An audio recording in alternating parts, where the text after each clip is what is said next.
Bien, mis hermanos, vamos a meditar en la palabra de nuestro Señor. Vamos a enfocarnos en este versículo 16 del capítulo 3 de Colosenses. Pero déjeme comenzar con una historia que nos va a servir de reflexión. Mire, doña María se considera una mujer de fe. Tiene una Biblia en su casa, pero también una veladora encendida a San Judas Tadeo, una estampa de la Virgen de Guadalupe, una medallita de San Benito y una pulsera roja contra el mal de ojo. Va a misa cuando puede, pero también escucha predicaciones evangélicas por YouTube y comparte memes de la energía positiva de Dios en Facebook. Cree en Cristo, pero también en el horóscopo, en el mal de ojo y en que Dios aprieta pero no ahorca. ¿Es mala persona? No. ¿Tiene fe? Ella está segura que sí, pero su fe es una sopa de ingredientes contradictorios. Un poco de Cristo, un poco de superstición, una pizca de misticismo y mucho de tradición oral sin fundamento bíblico. Mis hermanos, este es el México espiritual de muchos. Una colosas moderna, donde el evangelio compite con la herencia religiosa cultural, el sentimentalismo popular y la autoayuda moderna. Ahora, ¿por qué digo que México es una colosas moderna? Bueno, mis hermanos, porque el país en el que vivimos es sumamente parecido a la ciudad donde vivía la iglesia, a la que Pablo escribió la epístola que lleva ese nombre, Colosenses.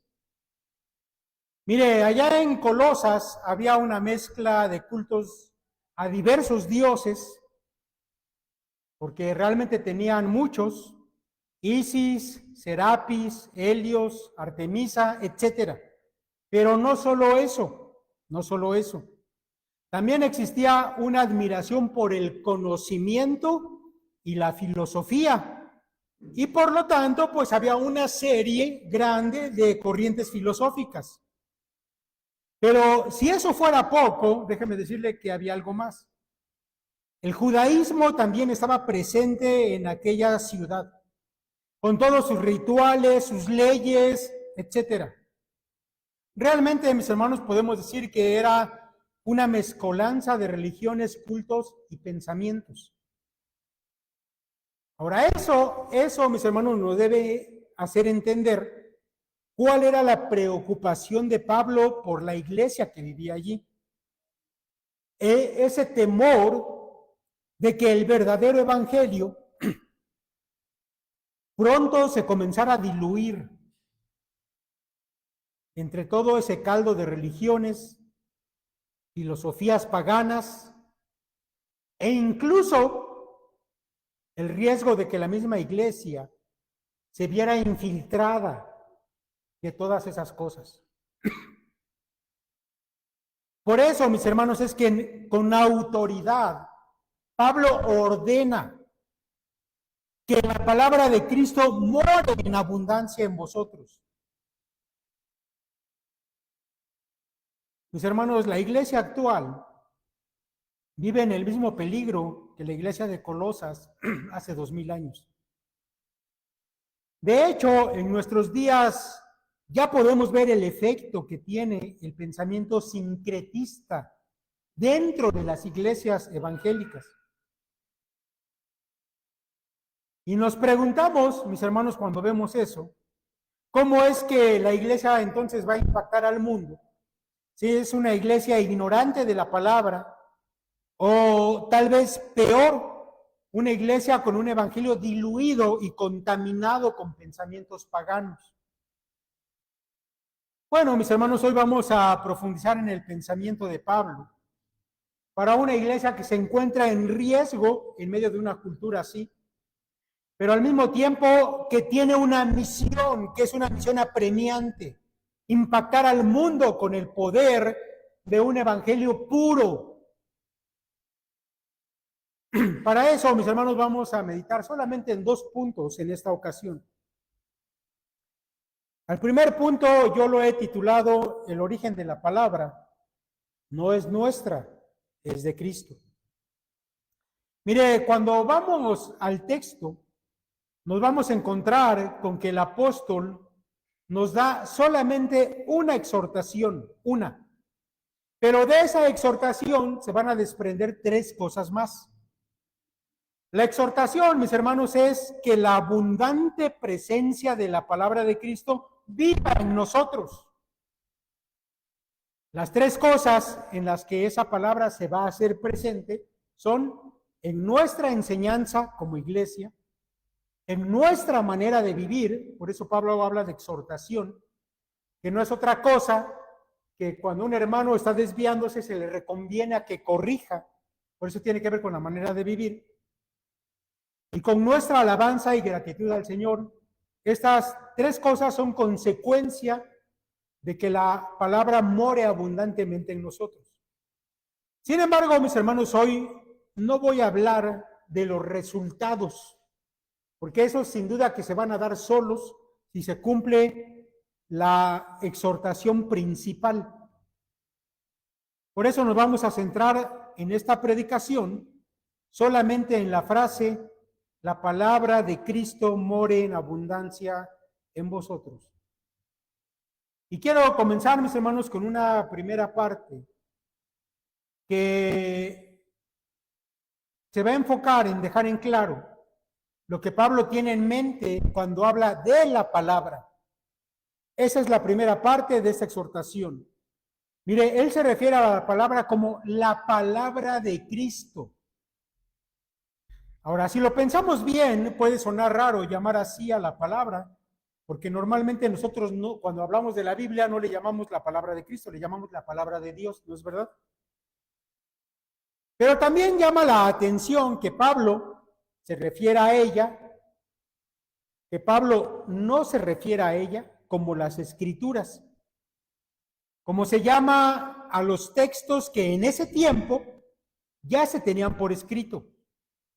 Pero debemos entender, mis hermanos, que siempre que aparece esa frase en el Nuevo Testamento, las Escrituras, se refiere al Antiguo Testamento. Pero aquí Pablo no utiliza tampoco esa frase. Parece, mis hermanos, que aquí Pablo está aludiendo a un enfoque nuevo de la revelación de Dios. Aquí Pablo se está refiriendo básicamente a 2 cosas y quiero que ponga atención en esto.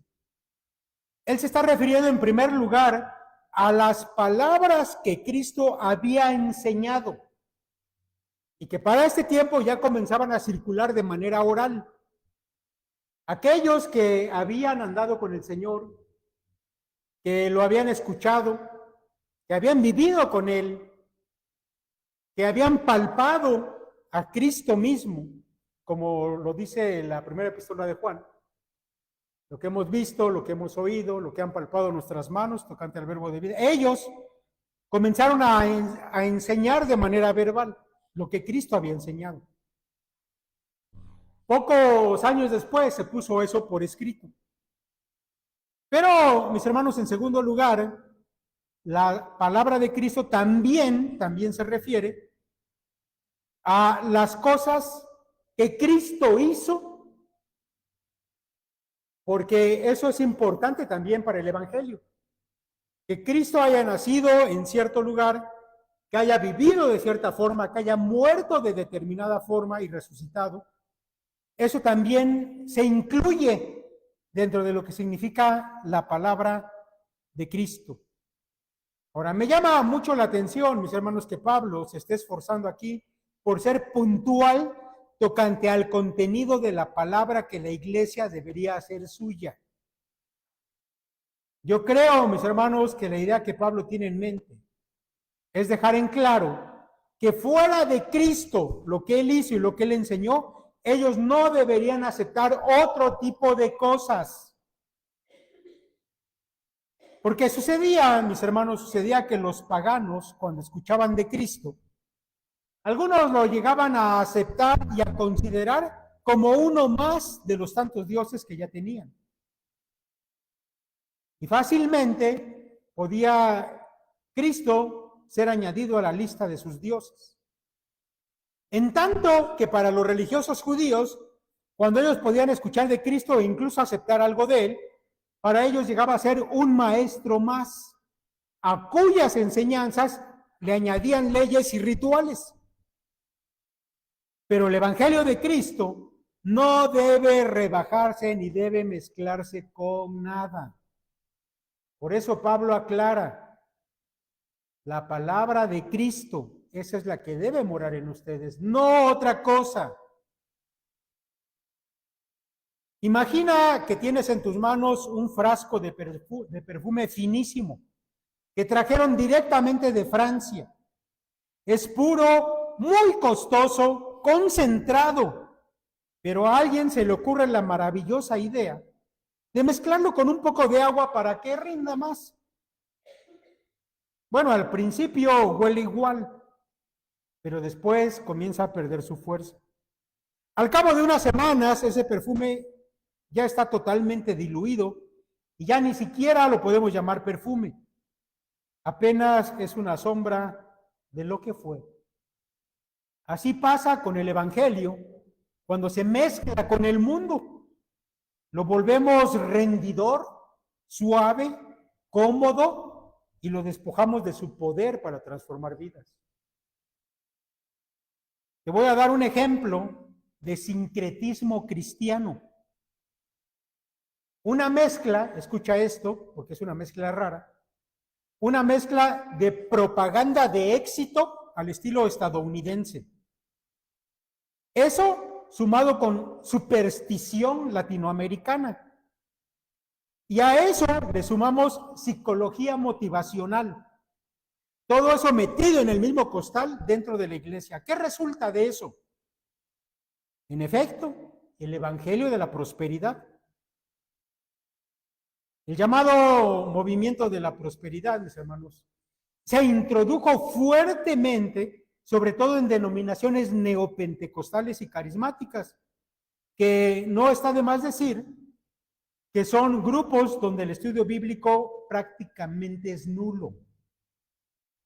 Y así llegaron a hacerse famosas frases como decláralo y será tuyo, o Dios quiere darte tu mejor vida ahora, o otras que ya suenan a otra cosa como si das 1,000, Dios te va a dar 10,000. En efecto, mis hermanos, de hecho conocemos hermanos nuestros que salieron de grupos así, donde lo que hacían era enseñarles cosas que ellos querían escuchar y a cambio de eso les quitaban su dinero. Y estas frases se volvieron tan populares que llegaron a formar parte de la jerga cristiana de muchos grupos. Y como sin duda que podríamos nombrar muchos más casos de sincretismo religioso que han tenido lugar dentro de la iglesia evangélica o pseudoevangélica. Mis hermanos, a menudo la palabra de Dios es empleada para dar gusto a los hombres, para darles aquello que ellos quieren oír, y a veces se terminan enseñando cosas ajenas al texto revelado. Y aquí yo estoy hablando de iglesias donde sí se lee la palabra, pero la manera en que esa palabra se enseña es con una finalidad de dar gusto a los oyentes. Muchas veces John MacArthur dijo, la Biblia no es un libro cualquiera, es el mensaje inspiradísimo de Dios. No podemos permitirnos manipularla para que diga lo que queremos oír. Por ello, mis hermanos, es importante tener en claro qué es la palabra y saber que esa palabra no debe mezclarse con otras cosas. Incluso cuando la usamos con buenas intenciones, por ejemplo, para enseñar, o para predicar, porque a veces corremos el riesgo y tenemos la tentación de mezclar a la palabra con nuestras propias opiniones o con interpretaciones personales.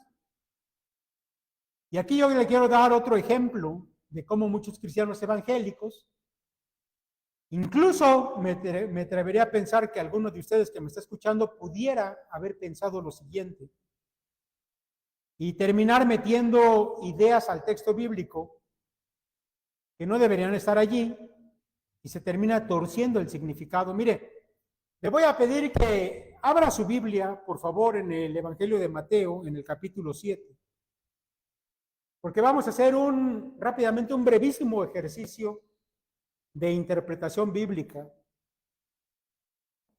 Muy sencillo, y vamos a ver cómo es que a veces metemos ideas al texto que no están allí. En el versículo 1 de Mateo 7, si ya lo tiene, la escritura dice, no juzguéis para que no seáis juzgados. Ahora, yo he escuchado muchas veces, tanto a gente que ha estado aquí como a gente de otras partes, que dice, mira, ahí está, no me puedes juzgar porque eso es pecado. No importa que yo haya hecho esto o aquello, tú no me puedes juzgar. Ahí está el texto. Hay otros que dicen cosas peores todavía. No puedes decirme qué está bien o qué está mal, porque solamente Dios puede juzgar y además Él me acepta como soy. Ahí está el texto. Bueno, mis hermanos, tonterías de ese calibre las respaldan citando el texto bíblico. Ahora, tal vez tú estés pensando, bueno, si el texto no dice eso, entonces, ¿qué dice? Bueno, mi hermano, solamente hace falta que nos tomemos la molestia, no solamente de leer ese verso, sino los anteriores y los que siguen después. Voy a leer solamente unos pocos versículos que están después de este primer verso y luego citaré unos que están antes. Y vamos a ver qué es lo que realmente dice el texto. Mire, dice, no juzguéis para que no seáis juzgados, porque con el juicio con que juzgáis seréis juzgados y con la medida con que medise os será medido. ¿Y por qué miras la paja que está en el ojo de tu hermano y no echas de ver la viga que está en tu propio ojo? ¿O cómo dirás a tu hermano, déjame sacar la paja de tu ojo y he aquí la viga en el ojo tuyo? Hipócrita, saca primero la viga de tu propio ojo y entonces verás bien para sacar la paja del ojo de tu hermano. Mis hermanos, quiero que se den cuenta que la reprensión del Señor realmente no está en el acto de juzgar lo malo o en ejercer la capacidad de discernir entre lo bueno y lo malo. Lo que Él está señalando es la hipocresía de aquellos juzgones que miran a los demás sin atreverse a mirar sus propias faltas primero. Ahora, no es lo mismo que tú mires a tu hermano que está haciendo o está cometiendo un error o está cometiendo un pecado y que lo quieras corregir. No es lo mismo a que te dediques a ser juzgón de todos, sin la intención de buscar el bien de ellos, solamente juzgarlos. Porque déjame decirte que los fariseos y los escribas hacían precisamente eso. Como ellos se creían mejores y más santos que los demás, se dedicaban a andar señalando los errores de todos para exaltarse sobre ellos. Así que estos eran unos juzgones hipócritas, porque realmente no les importaba corregir al prójimo, no les interesaba distinguir entre lo bueno y lo malo para enseñar a los demás. ¿Y cómo sabemos que no les importaba? Porque ni siquiera eran capaces de mirar dentro de sí para corregirse. Lo que les interesaba era exaltarse a sí mismos. Por eso, mis hermanos, es que si solamente retrocediéramos un poquito antes, dentro de esto que se conoce como el Sermón del Monte, nos daremos cuenta que allá en 5:20 el Señor había dicho, porque os digo que si vuestra justicia no fuere mayor que la de los escribas y fariseos, no entraréis en el reino de los cielos. Y después añadió en 6:1, guardaos de hacer vuestra justicia delante de los hombres para ser vistos de ellos. De otra manera no tendréis recompensa de vuestro Padre que está en los cielos. Ese es el contexto dentro del cual debemos entender las palabras del Señor. Mis hermanos, eso es buscar el significado correcto de la Biblia. Ahora yo le pregunto, ¿le parece complicado hacer eso? Aprender a leer la Biblia en su contexto. Bueno, yo le digo que sin duda deberá aprender no solamente a leer la Biblia, sino también a escudriñarla.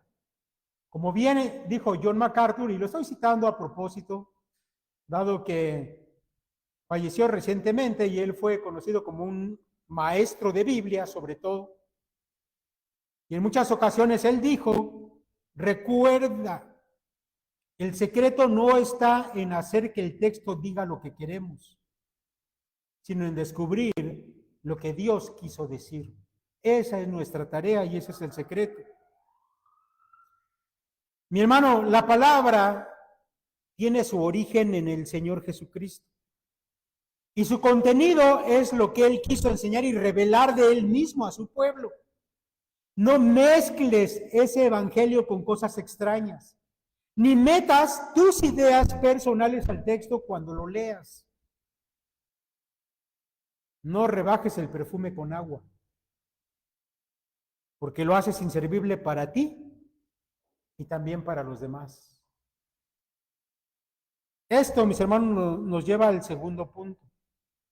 ¿Qué significa que esa palabra more en abundancia en nosotros? Bueno, antes de explicar esto, permítame compartir con usted una estadística. Mire, según un estudio de Lifeway Research y Barna Group, se dice por ahí, entre otras cosas curiosas, que el 82% de los cristianos evangélicos cree que Dios ayuda a los que se ayudan. Y creen que eso es un versículo bíblico. Bueno, yo espero que aquí nadie crea eso, ¿verdad?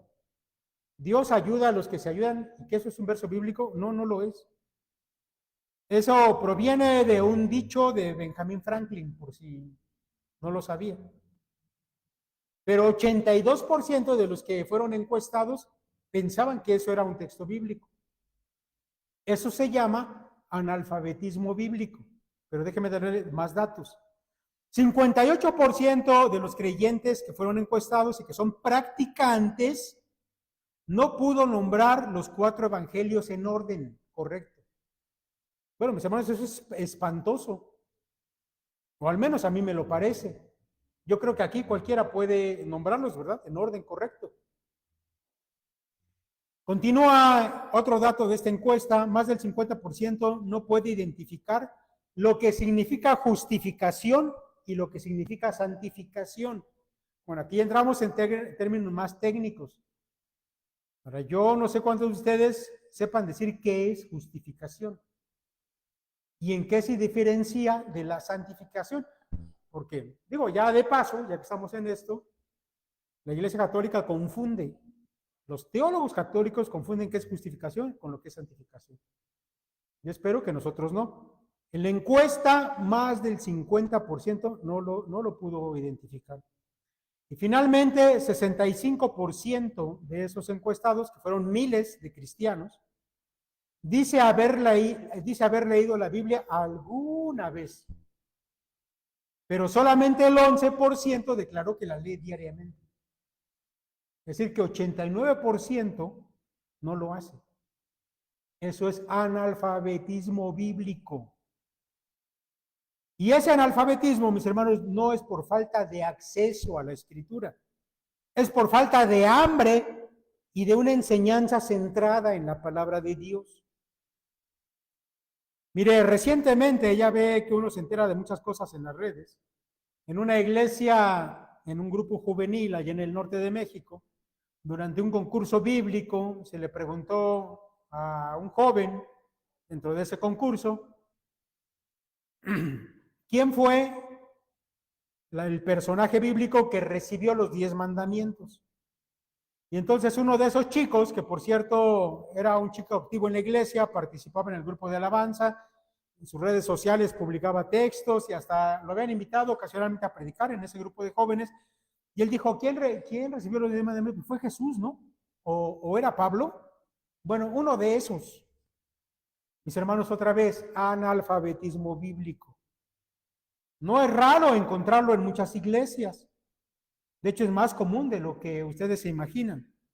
Ahora, quiero yo decir algo aquí. Mire, afortunadamente, yo creo, mis hermanos, que en nuestra congregación no pudiéramos hablar de analfabetismo bíblico. Yo creo que ustedes, como congregación, no son una iglesia analfabeta en el sentido bíblico. Sin embargo,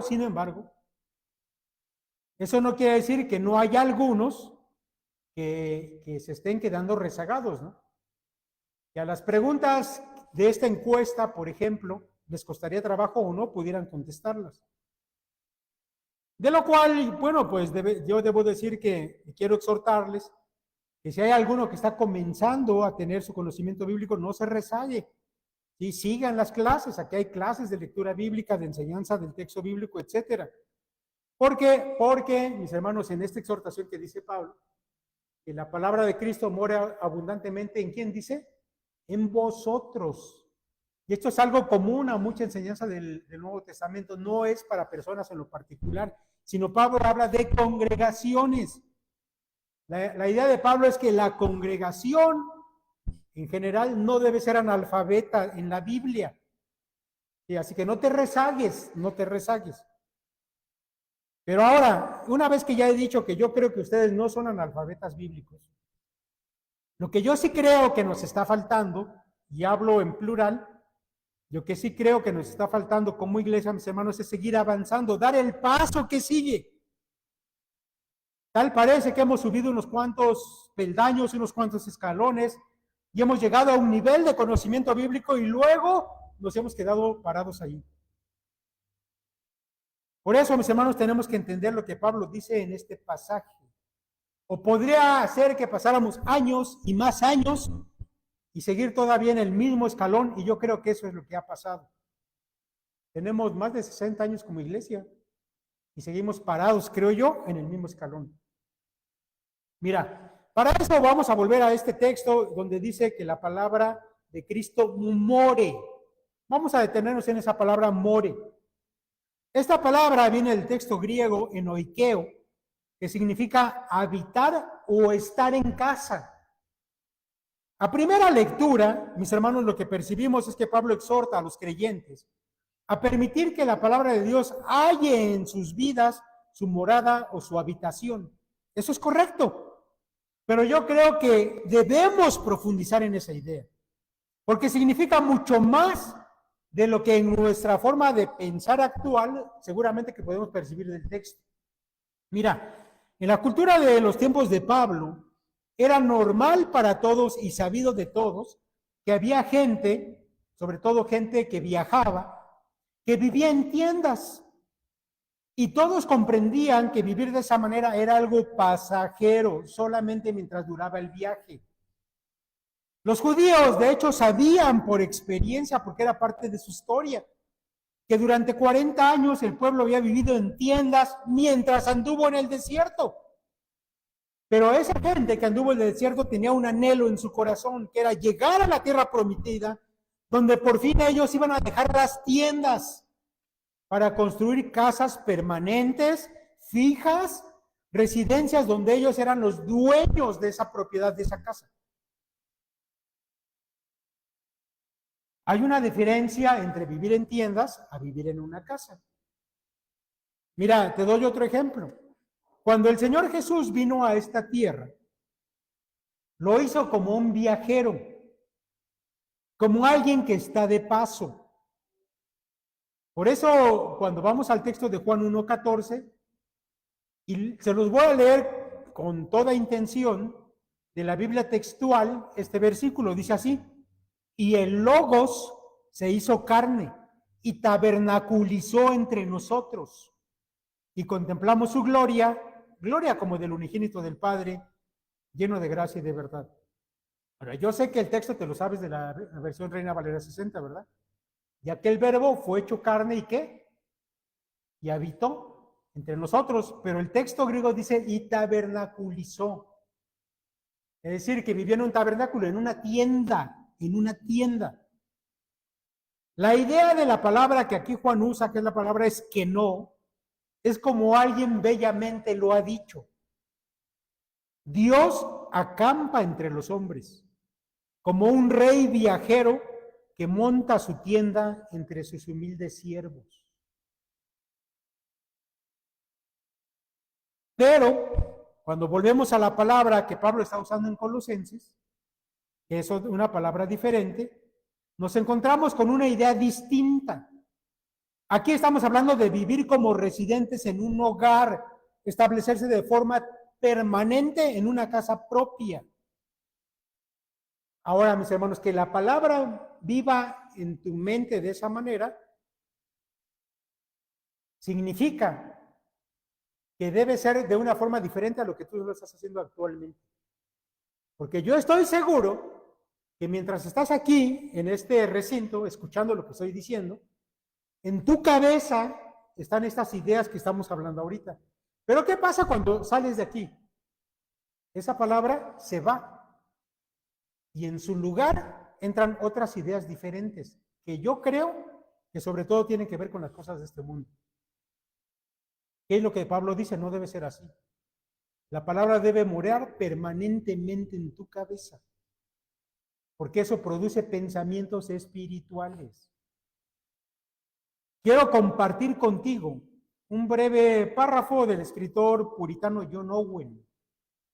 Si les gusta estudiar más profundamente la historia cristiana, deben saber que hubo un movimiento que se llamó de los puritanos, que era gente que de verdad estudiaba la Biblia, pero no solamente eso, procuraban vivir esa Biblia. Y John Owen dijo lo siguiente, escuche esto. Podemos probarnos preguntándonos si nuestros pensamientos espirituales son como cuando alguien se hospeda en un hotel o son como niños que viven en su casa. Porque mire, cuando el cliente llega al hotel, dice John Owen, hay una agitación y algún movimiento temporal, pero cuando el cliente se va, se le olvida. El hotel está preparado para los nuevos clientes que vendrán. Así ocurre con nuestros pensamientos religiosos, que son solo ocasionales. Pero en cambio, los niños pertenecen a su hogar. Se les echa de menos si no llegan a casa. Siempre hay un programa de preparación para su comida y su comodidad. Los pensamientos espirituales que se originan en una verdadera mentalidad espiritual son como los hijos en la casa. Siempre se les espera y siempre se pregunta por ellos si es que no aparecen. Fin de la cita de John Owen. Alguien dijo, hablando de que la palabra more en nosotros, no es acampar o visitar, sino establecerse como dueño en casa propia. La palabra no debe quedarse en el recibidor espiritual. Debe tener las llaves de ese hogar, acceso a todas las habitaciones y quedarse para siempre allí. Espero, mis hermanos, que la idea esté todavía más clara ahora. Pero aún no terminamos. Porque el hecho de que la palabra de Cristo tenga una morada permanente en nosotros apenas es el comienzo de la idea que Pablo tenía en mente. Mire, Pablo, y quiero aclarar esto, no se refiere a memorizar la Biblia cuando está hablando de dejar que more dentro de nosotros. Porque puede que tengan esa idea. A ver, que la palabra more en mí, ¿qué significa? Pues debo leer la Biblia y a lo mejor me la tengo que memorizar. Y entonces ya la voy a tener en mi cabeza. Yo debo decirle que no se refiere a eso, porque de hecho, aunque pudiéramos hacer eso, memorizar la Biblia o párrafos completos de la Escritura, de poco serviría, porque no sería más que mera información almacenada en nuestro cerebro. Mis hermanos, para entender qué es lo que Pablo tiene en mente, y de lo cual ya les he dado algunas pistas, debemos considerar el texto bíblico en su conjunto. desde Génesis hasta ese momento en que está escribiendo Pablo. Porque cuando vamos, mis hermanos, a contemplar la historia bíblica, una cosa nos queda clara, que la historia de la Biblia es la historia de la raza humana contaminada por el pecado y la intención de Dios de rescatar al hombre de esa condición. Pero hablando de la corrupción del ser humano, no nos queda la menor duda que el hombre se corrompió en su totalidad, en cuerpo, en mente y en espíritu. Sin embargo, mis hermanos, cuando tenemos que hablar de esa parte que mientras estemos en este mundo, va a ser la que determine lo que pensamos, lo que hablamos y cómo nos comportamos, la parte, mis hermanos, a la que tenemos que poner mucha atención es a nuestra mente o nuestro corazón, como la Biblia llama a nuestra mente. Porque allí está la batalla. Allí, mis hermanos, va a definirse lo que tú eres, lo que tú piensas, lo que tú hablas. Por eso es que la Escritura va a dar mucha importancia a este tema, y cuando llegamos al Nuevo Testamento y hablamos de los nacidos de nuevo, la Biblia va a reiterar una y otra vez esta idea. Voy a compartir contigo 3 parrafitos pequeñitos, solamente para que te des cuenta de la importancia que se le da y un poco del significado de esto. Precisamente en el texto de Colosenses capítulo 3, que es el capítulo que estamos considerando, donde encontramos el texto del que estamos predicando ahorita, quiero que escuches lo que dicen los primeros 2 versos de Colosenses 3. No lo busques, yo te lo voy a leer. Dice la palabra: si pues habéis resucitado con Cristo, buscad las cosas de arriba, donde está Cristo sentado a la diestra de Dios. Poned la mira en las cosas de arriba, no en las cosas de la tierra. ¿Qué dice Pablo? ¿Naciste de nuevo? ¿Resucitaste con Cristo? Entonces tu mira, es decir, tu mente, debe estar puesta ¿en dónde? En las cosas de arriba, no en las cosas de la tierra. Ahora, la palabra siempre nos confronta, y yo le pregunto a usted, la mayor parte del tiempo, ¿dónde tiene puesta usted la mira? ¿En las cosas de arriba o en las cosas de la tierra? Y eso va a responder a la pregunta de si la palabra mora en ti o solamente vive en una tiendita y después se sale y vienen otras cosas. Segunda de Corintios 4, los versos 3 en adelante dicen lo siguiente: pero si nuestro evangelio está aún encubierto, entre los que se pierden está encubierto, en los cuales el Dios de este siglo cegó el entendimiento de los incrédulos, para que no les resplandezca la luz del evangelio de la gloria de Cristo, el cual es la imagen de Dios.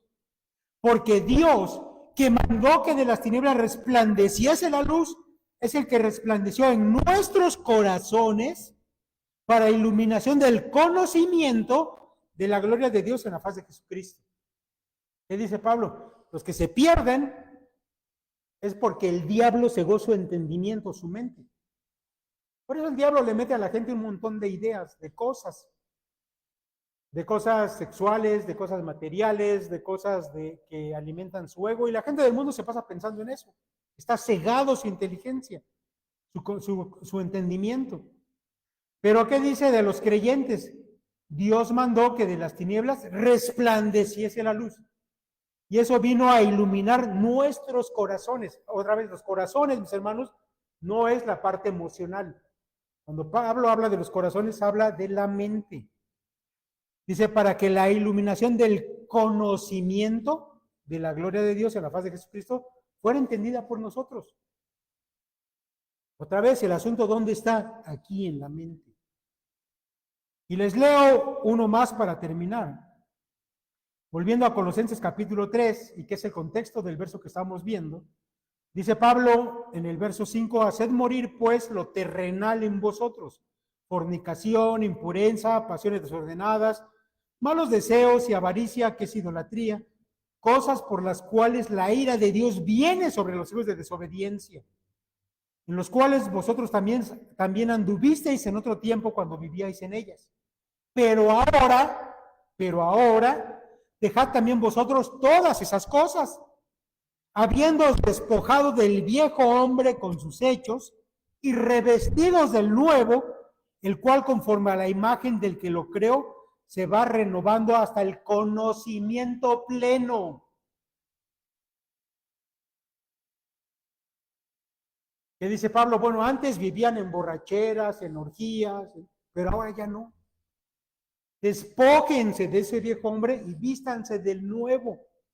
Y ese nuevo se va renovando por medio del conocimiento pleno de la palabra de Dios. Mis hermanos, nuestra mente ha recibido la luz de Dios después de que vivimos en tinieblas en otro tiempo. Ahora podemos ver las cosas espirituales que antes no veíamos. Pero escucha esto, haber nacido de nuevo no hace que automáticamente ahora de pronto ya sepas todas las verdades de Dios para vivir de manera correcta. Nuestro entendimiento tiene que irse renovando a medida que alimentas tu mente de la palabra de Dios. La meta, y mis hermanos, yo creo que Pablo es en lo que tenía la mente puesta cuando da esta exhortación. La meta es que tú aprendas a pensar de la manera que Dios piensa. Y que no vuelvas a pensar de la manera que el mundo piensa. Ese es el escalón que debemos subir ahora. Yo sé que ya conoces la Biblia, que ya la lees, que si jugamos aquí un maratón bíblico, muchos van a hacer un buen papel porque conocen la información. La pregunta es, ¿estamos aprendiendo a pensar de la manera que Dios piensa y dejar de pensar de la manera en que el mundo piensa? Porque déjame decirte que si sigues pensando de la manera en que el mundo piensa, vas a volver a vivir de la manera en que el mundo vive. Cuando volvemos a esta metáfora de Pablo de dejar que la palabra de Cristo vive en nosotros, lo que realmente se está diciendo es que debemos haber leído, haber razonado, haber entendido y haber asimilado esa palabra. Y cuando digo haber asimilado, es decir que la hemos hecho parte de nosotros. De manera que ahora conforma parte de nuestra manera de pensar de manera constante y permanente. Como Spurgeon decía, que la palabra circule por tus venas. Es una forma de decir que ya te apropiaste de ella. Y Spurgeon decía, si me cortan, sangraré la palabra de Dios. Por eso, a la exhortación de que la palabra mora en ti, Pablo añade que debe ser de manera abundante. Porque la palabra debe sobreabundar por encima de las cosas del mundo. No hace falta que yo te diga la cantidad de cosas y medios que el mundo usa para bombardearte y meterte en la cabeza cosas terrenales. Pero Dios solamente tiene un remedio para contrarrestar eso. Porque si todo lo que el mundo dice y promociona se te mete a la cabeza, vas a vivir como el mundo vive. Dios no tiene las 10 recetas, Dios no tiene los 5 métodos, Dios solamente tiene una cosa para contrarrestar eso, la palabra de Dios. Y esa palabra de Dios tiene que sobreabundar, quiere decir, debe ser más, mucho más que la información del mundo que entra en tu cabeza. De manera que transforme tu mente. Y a causa de eso, tu vivir diario. Recuerda que la palabra del Señor, si es que tú dejas que viva en tus pensamientos, debe ir tomando, y lo va a hacer, debe ir tomando posesión de cada rincón de tu corazón. Y seguramente que cuando eso pase, va a ir tirando a la basura esos muebles viejos que tienes allí, porque se va a instalar dentro de tu mente, dentro de tu corazón, y va a amueblar cada habitación de tu corazón si esto sucede. Y yo espero que estés entendiendo la metáfora. Lo que estoy diciendo es que en nuestra mente todavía guardamos todas esas cosas viejas del mundo. Incluso es probable que si pudiéramos entrar a la sala de tu corazón, y Cristo lo hace, pudieras tener ahí a lo mejor una sala bien arregladita, todo acomodadito, pero ¿qué pasaría si Cristo se metiera a la cocina? A lo mejor tiene los trastes sucios, todo tirado allí. Tú sabes que estoy hablando espiritualmente, ¿verdad? Un pecado aquí, otro por allá. Pero ¿qué pasaría si al Señor se le ocurriera entrar al sótano de tu corazón? Allí donde guardas las cosas que no le enseñas a nadie. Que la palabra more abundantemente en ti quiere decir que va a entrar hasta lo profundo de tu ser y va a haber una transformación de todas esas cosas. Va a reamueblar tu corazón. Mi hermano, resumiendo, si la palabra de Cristo va a morar ricamente en ti, debe hacerlo como dueña de casa, no como huésped temporal. Por eso yo te pregunto, ¿qué lugar tiene la palabra en tu vida en este momento? ¿Qué tanto está renovando tu mente, gobernando tus deseos y guiando tus decisiones? Es importante que pienses en eso y que te respondas a ti mismo. ¿De verdad? Mis hermanos, si no entendemos esto, no vamos a subir al siguiente nivel espiritual. Porque yo sé que lo puedo predicar ahorita y me puedes escuchar, pero saliendo de aquí, pues como un pensamiento pasajero, viajero, la cosa se va a quedar ahí, pero yo quiero que no sea así. Le rogamos a Dios que realmente te interese dar el siguiente paso. Por eso debes pensar qué implica que la palabra habite abundantemente en mí como estudiante, como padre, como jubilado, como adolescente. Piénsalo de esa manera, personalízalo. Vamos a terminar, mis hermanos, esta predicación simplemente hablando un poco de cómo sucede eso, de que la palabra puede llegar a morar de esa manera dentro de tu corazón. Y mis hermanos, es simple. Primero, debes amar la palabra. Debes desearla. Así como el recién nacido desea la leche. Porque para él es un asunto de vida o muerte. Yo no sé si tú has pensado de la Biblia de esa manera. ¿Has considerado que para ti es un asunto de vida o muerte espiritual que tengas hambre de la palabra? Si no lo has pensado así, mi hermano, yo entiendo por qué estás estancado en tu vida espiritual. Y después de que amas la palabra y de que la deseas, debes comenzar a hacerla parte de tu manera de pensar. De manera que tus deseos se inclinen a la obediencia a esa palabra, que no es otra cosa sino obediencia a Cristo mismo. Ahora, esto yo no me lo estoy inventando, mis hermanos. Eso, por supuesto, lo enseña la misma palabra de Dios. Cuando vamos al libro de los Salmos, en el capítulo 119, que yo sé que muchos han leído ya la Biblia completa, y habrán notado que este capítulo 119 habla exclusivamente del amor y del gozo que David tenía por la palabra de Dios. En algunas ocasiones le llama tus testimonios, tus mandamientos, tu ley, pero es lo mismo en la palabra de Dios. Y David sabía de lo que estaba hablando porque él amaba la palabra. De hecho, él leía todos los días la ley de Dios. Incluso estaba obligado a ir escribiendo una copia de esa palabra porque los reyes tenían esa obligación. Bueno, estamos hablando de un hombre que puso, por si usted no lo sabía, el libro más largo de toda la escritura, 150 capítulos. En cuanto a capítulos y versículos, el libro más grande de toda la Biblia es Salmos, pero no en cuanto a palabras. ¿Sí sabía eso? Contando las palabras del texto hebreo, el libro más grande es Jeremías. Solamente se lo digo como un dato curioso. Pero lo que quiero es que volvamos a David, que era un hombre que conocía la palabra y amaba la palabra. Escuche lo que David dijo.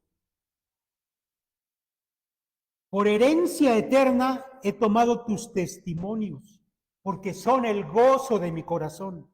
Otra vez, por herencia eterna. Ahora la Biblia la debemos ver así como una herencia.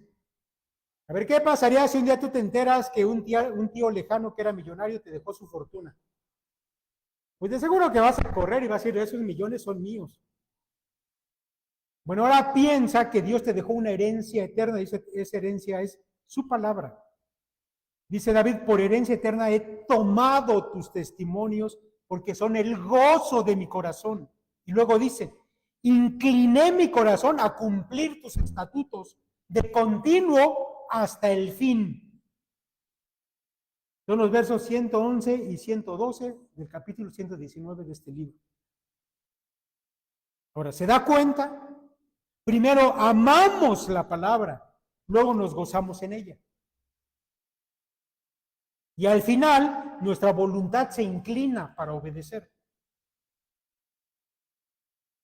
Cuando comenzamos, mis hermanos, a desear esto, me refiero a amar la palabra. Y aquí quiero aclarar otra vez que cuando hablamos de amar no estamos hablando de un asunto emocional, sino de un acto de la voluntad.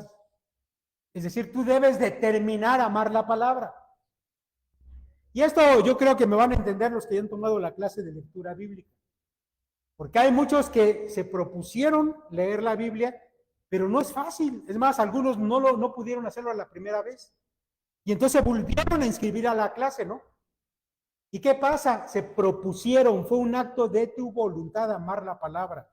Pero una vez que comenzaste y empezaste a tomarle gusto a la palabra, se volvió un gozo para ti, ¿o no? Lo digo porque aquí hay hermanos que han tomado la clase una vez, 2 veces, 3 veces. ¿Por qué? Porque se volvió el gozo de su corazón. Y hasta allí, mis hermanos, yo creo que todo está bien, pero luego viene el paso final. Ahora debes desear obedecer esa palabra. Y aquí, mis hermanos, es cuando el Espíritu de Dios viene y nos llena para que podamos obedecer y vivir esa palabra. Por eso es que Pablo dice en un lado que tenemos que dejar que la palabra viva abundante en nosotros, y en otro lado dice debemos dejar que el Espíritu nos llene, y son equivalentes ambas verdades.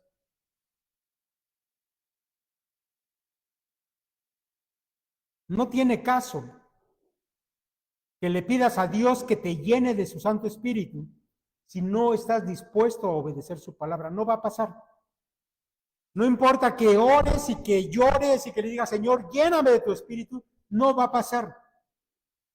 A menos que ames la palabra, te goces de ella y estés dispuesto a obedecerla. Entonces sí, el Espíritu viene y te llena y te capacita para obedecer esa palabra. Escucha nuevamente a David. Ahora leo los versículos 33 en adelante del Salmo 119. Enséñame, oh Jehová, el camino de tus estatutos y los guardaré hasta el fin. Hay una plegaria, enséñame tus estatutos, pero hay un propósito, los guardaré hasta el fin. Y continúa diciendo, dame entendimiento y guardaré tu ley y la cumpliré de todo corazón. Guíame por la senda de tus mandamientos, porque en ella tengo mi voluntad. Inclina mi corazón a tus testimonios y no a la avaricia. Ahora, yo espero que hayan notado que la petición es enséñame, dame, guíame, inclina. Porque la intención de David era guardaré, cumpliré, pondré mi voluntad y inclinaré mi corazón a tus mandamientos.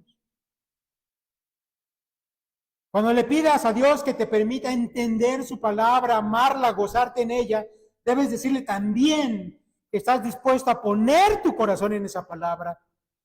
Es decir, todos tus pensamientos y que estás dispuesto a obedecerla, cueste lo que cueste. Porque te va a costar. Porque reamueblar la casa te va a doler. Yo lo sé. Porque a veces nos hemos acostumbrado a amar las cosas de este mundo. Pero cuando dejamos que la palabra entre y comience a cambiar esas cosas, vamos a cambiar hábitos seguramente. Y habrá algunos con los que vas a tener que batallar, pero tienes que ser valiente. ¿O te quieres quedar encasillado otros 10, 20 años de tu vida? Tienes que ser valiente y decirle a Dios que estás dispuesto a obedecerla. Por eso, mis hermanos, es cuando leemos lo que Dios le dijo a Josué. Esfuérzate y sé valiente.